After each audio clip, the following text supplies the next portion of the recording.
The issues that I wanted to raise today, the first one pertains to Sri Veerbhadra Singh. Today, as you're all aware, through a media house,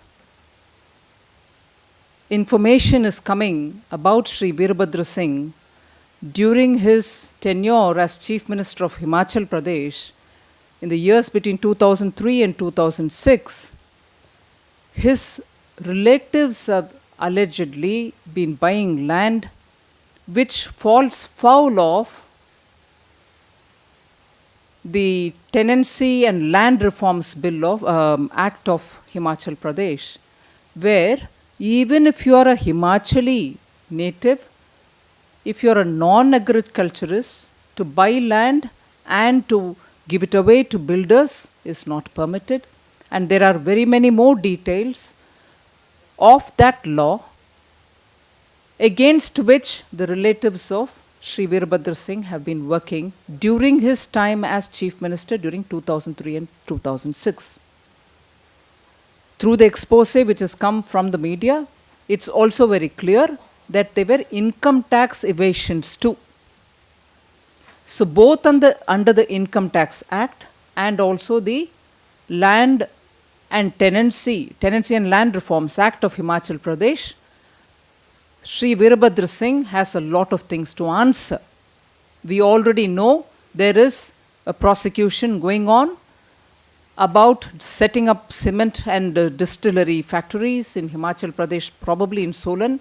There is a prosecution going on in the court that relates to his chief ministership during the period commencing 1989. Now this, which has come up today, it relates to his tenure as chief minister during 2003 and 2006. Of course, he was the chief minister 5 times over, if I remember correct, of Himachal Pradesh. We already know during his tenure as the Union Iron and Steel Minister that Ispat scandal has come out, where we have not heard any explanations coming from Sri Veerbhadra Singh. It's almost like a serial offender. The BJP demands that on this latest, is it called Kausali Ghotala, the latest land-related, his relatives buying land and selling it off to builders, particularly land which is probably even agriculture and from forest areas. That's the latest expose which the media houses come up with. So you have one which is going on in the court pertaining to 1989 when he was the chief minister. There's another which has come out, the Ispat scandal, which you know relates to his term as Union Iron and Steel Minister. And now the latest expose which comes through a media house relates to his earlier term of 2003-2006.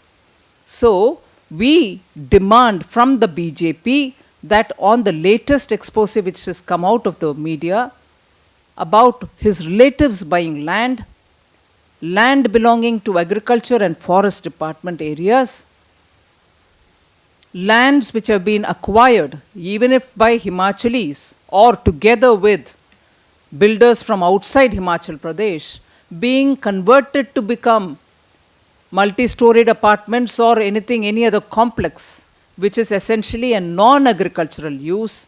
There is this new scandal. On that, the BJP demands a comprehensive inquiry and would highlight to the public that here is somebody who is one after the other getting in a situation where he is expected to answer on corruption-related charges. While Srimati Sonia Gandhi is giving speeches in Burari, in Mangalore, in Rajkot, or even in Haryana, that her party is committed to fighting corruption. You have somebody who's gone into a state where there is elections happening, being accused one after the other of corruption-related matters. Can Srimati Sonia Gandhi tell us what role she envisages for Sri Veerbhadra Singh in Himachal Pradesh during the campaign and after the campaign? And therefore, if the commitment of the Congress party is to fight corruption, this is no exemplary way of doing it. The BJP demands that the latest expose which has come out of the media be inquired into in a very comprehensive way. The other issue relates to JPC. As you all know, the BJP has been demanding the Prime Minister and the then Finance Minister, who happens to be the Finance Minister now, to appear before the JPC. Otherwise, the truth related to this massive scandal, which has resulted in huge loss to the exchequer, will never see the truth. The truth won't come out. And today, to prove the BJP's insistence on having the Finance Minister and the Prime Minister has been proved right. Yesterday, the former Cabinet Secretary, Shri K.M. Chandrasekhar, has appeared before the JPC. And 2 points are very important about his appearance. The first is that he has appeared before the JPC to say that he had indeed written a letter in December 2007 suggesting that the entry fee could have gone up to 36,000 crores for a pan-India license. What was actually the price at which Sri Raja and the Finance Minister and Dr. Manmohan Singh gave away the 2G, which got cancelled by the Supreme Court later on? What was the price? It was 1,651 crore rupees, which was the price decided in 2001. All the while, the BJP has been demanding what justification was there to use the 2001 price in 2008. And today, with this revelation coming from no less a person than the Cabinet Secretary himself of then time, our stand that there was a lot of change which has happened between end 2007 and early 2008 when it was given away stands absolutely vindicated. The Finance Secretary also, if you remember, the Finance Secretary's note which was written in 2007, November, December, to the then Finance Minister, suggested auction should be a route. And in 2008, and then importantly, the Finance Minister then, Shri P. Chidambaram, had concurred with that view. But come early 2008, after the allocations were made, much before the letter of understanding was intent LOIs were given to the company, Shri Chidambaram changed his position, saying let bygones be bygones. From future we'll take care of auction, but let the 2G allocations continue. Which means between December 2007, even as said by the Cabinet Secretary, lot of changes have happened in the government's thinking about 2G spectrum allocation. Mr. Chandrasekhar also seems to have said that if it is legally possible, please go for auction. He seems to have said that. And the third and the most important point about his presentation, one, that he had suggested a higher entry fee, much higher entry fee. Second, that he had also suggested where it was legally possible, it should go for auction. And the third and most important point, he didn't write it suo moto. He didn't write it on his own. He wrote it in response to the Prime Minister inquiring on the financial implications of what happens if the prices are fixed in a particular way or in a different way. So the Prime Minister has actually approached him with an intention of knowing what price should prevail, which method should be adopted so that Government of India's treasury gets its best. And in spite of that, I am unfortunately going to have to say this, the Prime Minister agreed to giving it on a first come first served basis at 1,651 and brought a very big disastrous loss to the Government of India. These are issues which are very clearly coming from high officials of the bureaucracy. But then, who's going to answer if what these people are saying is right? Or who's going to say, no, Mr. Chandrasekhar was wrong, our decision was justified? Who's going to give the answer for it? if the Prime Minister and if the Finance Minister do not appear in the JPC? Who's going to give the answer? The BJP fought to get the JPC because repeatedly we were told the criminality of whatever has happened will be going through the court processes. But if the policy itself was wrong, or if there's a tweaking in the policy, or if the checks and balances were removed in the decision making, unless the JPC goes through its entire process in a free and fair manner, you're not going to get to know what happened actually in the decision making. And that's why the JPC was important. And today with Mr. Chandrasekhar's revelation, no person lesser than the Prime Minister or Finance Minister can say whether Mr. Chandrasekhar is saying the truth and can say why they went ahead with fixing the price in the 2001 rate. So I appeal to the Prime Minister and the Finance Minister that they present their case before the JPC, which is an appropriate body to look into this.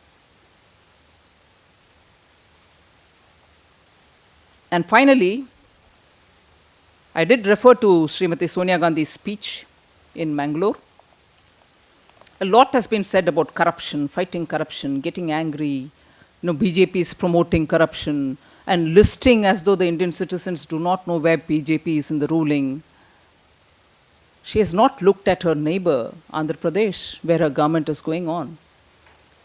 Supreme Court has given notices to her ministers there on corruption-related charges. 6 of them who are in the cabinet have received notices. I can only summarize her speech as completely lacking substance. And because it is lacking in substance, she was trying to make up with extra aggression. I think this country's citizens, people of this country, are looking forward to a constructive engagement with the government of today on corruption-related matters.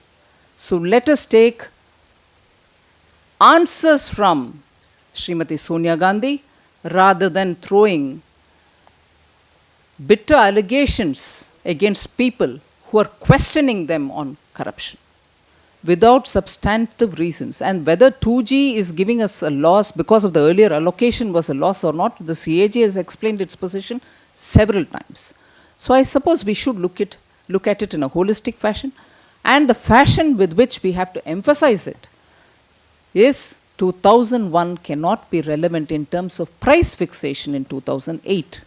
And if even the cabinet secretary says there could have been an entry fee to this extent, doesn't he himself therefore feel that there was a difference between 36,000 and 1,600 and whatever 51? That itself speaks of a loss, even on paper.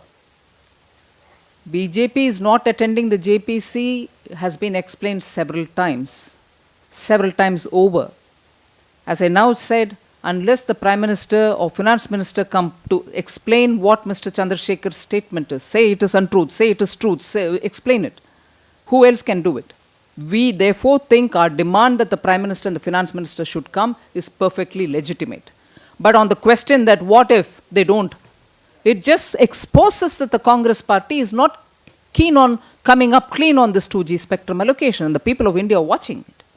BJP के तरफ से जो allegations हमारे अध्यक्ष जी के ऊपर आया, उनके ऊपर जो भी allegations फ्री व्हीलिंग करते रहे, इतना हाइप बिल्ड करने के बाद हम उनके लिए डॉक्यूमेंट्री एविडेंस के साथ क्लियर जवाब दे चुके हैं.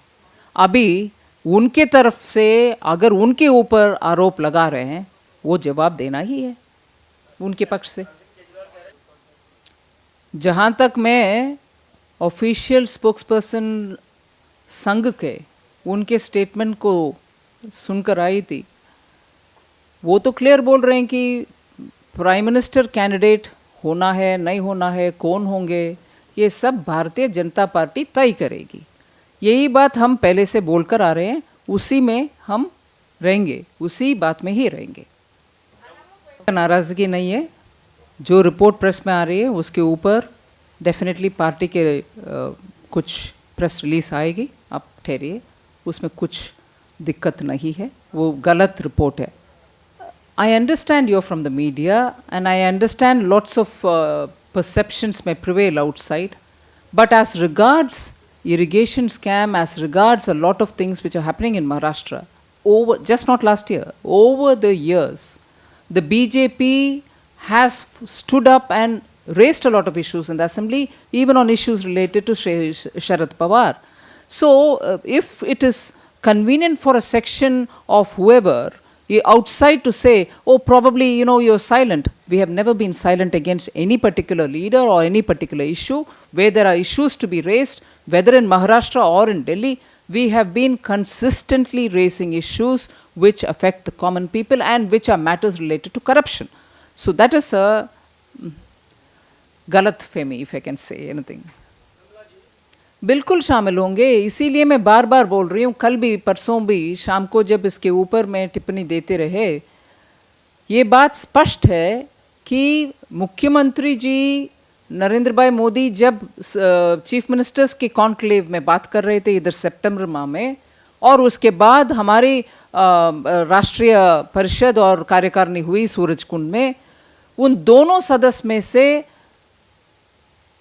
चीफ मिनिस्टर मोदी जी खुद सबको इनवाइट किए कि आप सब आइए, गुजरात में कैंपेन करिए, हमारी मदद दीजिए. सो इस पे कहाँ से ऐसे बात आ रही है? लिस्ट तैयार होगी, लिस्ट सबसे तैयार हो रहे हैं, और इसमें सब लोग जाएंगे, सबके भागीदारी होगी उस इलेक्शन में. इस गलतफहमी को भी दूर करिए. मैं आप अगर इसमें टेक्निकल रूप से पूछेंगे, सारे सीएम्स हैं, आपको मालूम है कि वो डिप्टी सीएम है. हाँ, लिस्ट में आएंगे, छूटने उनको ड्रॉप करने के लिए वो नाम नहीं, डिप्टी सीएम के डेसिग्नेशन को मैं याद नहीं दिला रही हूँ, सिर्फ ये बोल रही हूँ अगर एक कैटेगरी के अंदर कुछ लोग हैं, दूसरे कैटेगरी के अंदर भी लोग आएंगे, मगर ये नहीं है कि we dropped him out because is a deputy chief minister. सबको इनवाइट किए हैं, सब लोग आएंगे, सबका नाम कभी ना कभी कहीं ना कहीं एक लिस्ट में डेफिनेटली आएगा. एक ही लिस्ट नहीं है, शायद 2-3 होगी. Okay, thank you.